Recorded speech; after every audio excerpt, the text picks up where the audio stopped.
Hey everybody, this is Master Gallon Guys here, bringing you my review of the Mighty Thor issue 5. And this is the one where the new Thor fights Odin, and it's a really good fight sequence. Really well done art by Dodderman, showcasing their titanic fighting powers throughout the whole solar system. It was really well done. Now, granted, though that was good, on the plot front, we still don't know why Odin has been acting as hard-headed as he has been. I think it's got to do with his brother, Carl Borson, who he took with his body to Asgardia and somehow is not dead from the events of Fear itself. So I hope we get to see something going on with there more, because it's been kind of more of a slow burn. Also, we still don't know why the original Thor was made unworthy. I kind of want to get into that as well.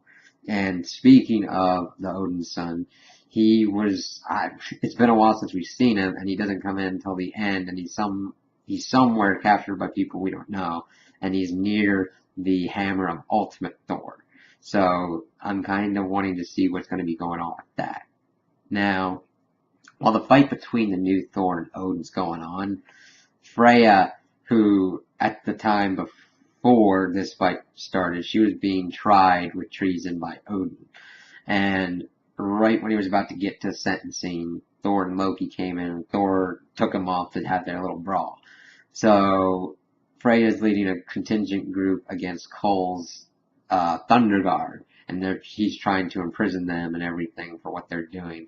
And during the fight, Loki stabs Freya in the back, and you learn that she was acting as her agent in the council that Malekith had come up with to start a war and take over the rest of the 10 realms. And we also see him in the issue finishing up one of his plans to marry the Light Elf Queen to get them into his group and in his war, and it'll be interesting to see what happens with that. Now, once Freya gets stabbed by Loki, Odin immediately senses it, stops the fight, institutes pretty much what she wanted anyway, and took her into his chamber where he has the Odin sleep to kind of heal her. And I like Aaron's writing. He's usually pretty good and he knows what to do. I just have an issue with how slow some of the plot points are taking.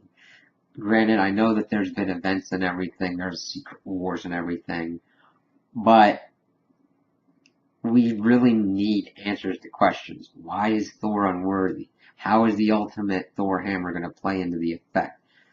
He's unworthy. Thor was out of the game way too long, in my opinion.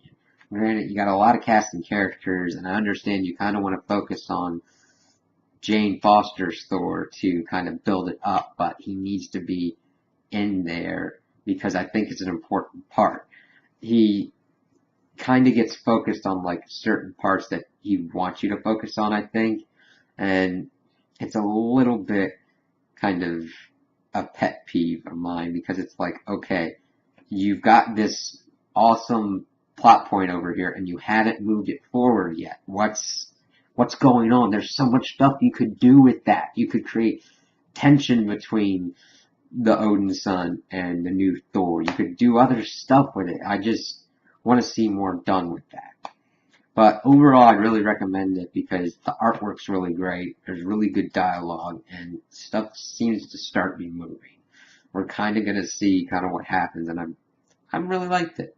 So tell me what you think in the comments. If you've read it, if you liked it, didn't like it, if you agree with me or disagree with me. Also, like and subscribe, and I hope you have a nice day.